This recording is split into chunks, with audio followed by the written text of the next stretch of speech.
We all know how important a good password is in keeping an account secure. They're often the only thing standing between your business and a cyber attack. Their significance has been drilled into us over the years, yet many of us still seem to be recycling the same old passwords across systems, so if one system is compromised, they all are. And a lot of us still include easily guessable words like our own names. And then there's still the odd few using predictable password structures, such as word, number, and an exclamation mark.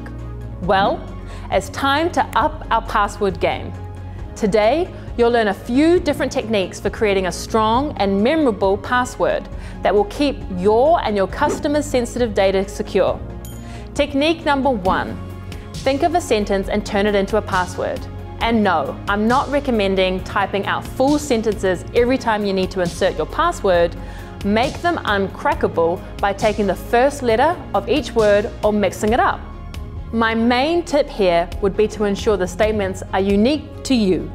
Creating affirmation-style password, like that last one, is a great way to make password inputting a little less arduous and boring.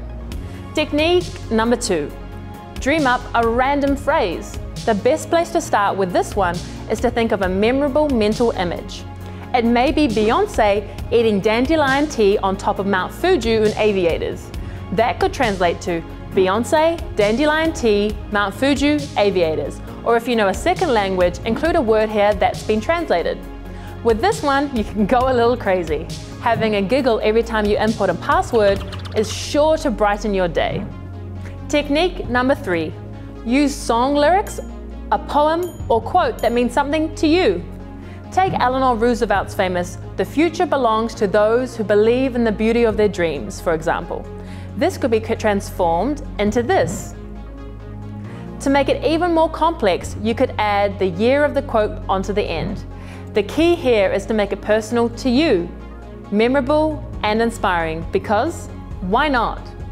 Now you're across a few different techniques to get going. Let's cover off the do's and don'ts of password making so you have a list to cross-check once you come up with a few different possibilities. Don't use the same password on every website or system. If one is compromised, they all are. Don't allow your browser to save your password. If your laptop gets stolen, so does all of your sensitive information. Avoid using personal information in your password. This information can be easily found online in places like Facebook. Avoid using common words like password. Aim to use a combination of lowercase and uppercase letters, numbers and symbols. Aim to make them at least 8 characters long. Update your password every 90 days. The time is now, so get updating. 3, 2, 1, go.